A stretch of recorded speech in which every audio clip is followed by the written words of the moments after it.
Hey, happy Workout Wednesday, Sweet Spot Sexy. Welcome back. So happy to see you. Today's episode is going to be about snacks. It's back to school time. We got to get snacks for the kids. Usually in the fall, work picks up and everything, so things get a little hectic as we come around that final curve of the year and we try to meet whatever goals and metrics and business that we're trying to meet. So in that vein, as things pick up and get busier, sometimes it's hard to get in healthy snacks. So I want to talk to you about some snacks that are typically revered as healthy that maybe are not so healthy, and give you some also healthy alternatives that you can definitely stick with and live by. So first thing that I have on the list is granola. That's typically revered as something that's healthy, but you do want to be careful about which brands of granola you're picking up, because they can be sometimes high in sugar, or they can be sometimes high in calories because maybe they have a lot of oil in them. So always when you're picking up granola, try to see if you can pick up the purest brand, the most organic brand of granola, and really read the back of your labels. Be careful, make sure you're counting your calorie counts and basing it on the serving size, and measure that stuff out. Don't try to guess and be like, this might be a fourth a cup, or this might be, X amount of ounces. Measure it. Put it in a measuring cup and then put it in your sandwich bag and take it with you if you're going to take it. But make sure you really read those labels. Another thing that you might be tempted to pick up or do a little more often as the office hours get longer and the days get a little more hectic with the kids going back to school is frozen diet meals. Sometimes people think, oh, they're frozen diet meals, they're low in calories, like lean cuisine. Some of those are really delicious, but even though they're low in calories, they tend to also be low in nutrients because they are highly processed. So you're not exactly getting any sort of benefit from it. When it's time to get your workout, you're not having the nutrients that you need to be able to power through. So try to stay away from those as often as you can. Like, maybe only have it in the event of extreme emergency, but really if you can, get a fresh meal in there for yourself. Put your own pastas together with a whole wheat pasta and do it that way. Something I do when I know I'm going to have a busy week is try to prep all of my dinners the Sunday night before, and then just, put them in the containers and microwave them each night. Obviously that works well when you live by yourself. I don't have any children or anything, so I'm just serving me. But if that's something you can do, or you can do that for your lunches, that works really well. And this way, it's one less thing you have to worry about during the week. Another snack food that people tend to think is healthy are pretzels, because they're low in calories. The issue with pretzels is that while they're low in calories, they have a ton of salt. And in fact, you can actually get a full day's serving of sodium in like a cup of pretzels. So they're not actually as healthy. Too much of anything, right, is not going to be healthy for you. So if you're going to have pretzels, that's another thing I would say to watch how much you're taking in. Personally, I would just say to stay away from them altogether, but I understand that sometimes that's what's in the snack machine in the office or what you can get a hold of.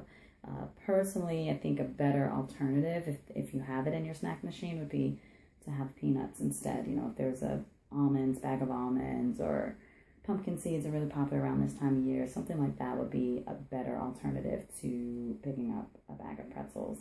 And in that same vein, sometimes you might see veggie chips. They're getting more and more popular. Veggie chips are also high in sodium, and they can be also high in fat. So even though it says veggie chip in the title, read the back. It's almost the same as having regular potato chips. So better alternative to that would be to just actually have fresh veggies. If you can, keep the little baby carrots, or I like grape tomatoes. I just eat those straight out of the container. If you need flavor and you're one of those people like, I just want something that's going to satiate a craving, dipping it in hummus would be really good. So, carrots with the hummus, or the grape tomatoes and hummus. Those are good alternatives. So Ideally, when you're thinking about snacks, the more fresh fruits, the more raw veggies that you can keep in your house and just pack them in the little sandwich bags, the better off you're going to be. If you are looking for healthy prepackaged alternatives and you're going to do granola or pretzels, really read your labels and count your calories. I cannot stress that enough. There's nothing worse than working your butt off in the gym or on the track or at home through some sort of program and not seeing the results you want because you think you're eating healthy and you're not. So count everything, measure everything, and more important than all of that is write it down, every single piece of food that you eat. I have been living this sort of lifestyle now since 2010, so about 4 years, and I still write all my calories down. Even though some foods, I just know it off the back of my hand. Like I know a banana medium size is 100 calories. I know that, but I write it down anyways, so that way I can keep track of where I might be under, and I know what my goals are for my next meal, so I make sure I hit the numbers that I'm supposed to hit for the day. And in that same vein, make sure that you're redoing your BMI and your calorie counts, because as your body changes, you're going to need to either increase or decrease your calories depending on what your goals are. So as your body changes, your metabolism increases, and your activity levels change. You know, you're not going to maintain the same level of activity each month.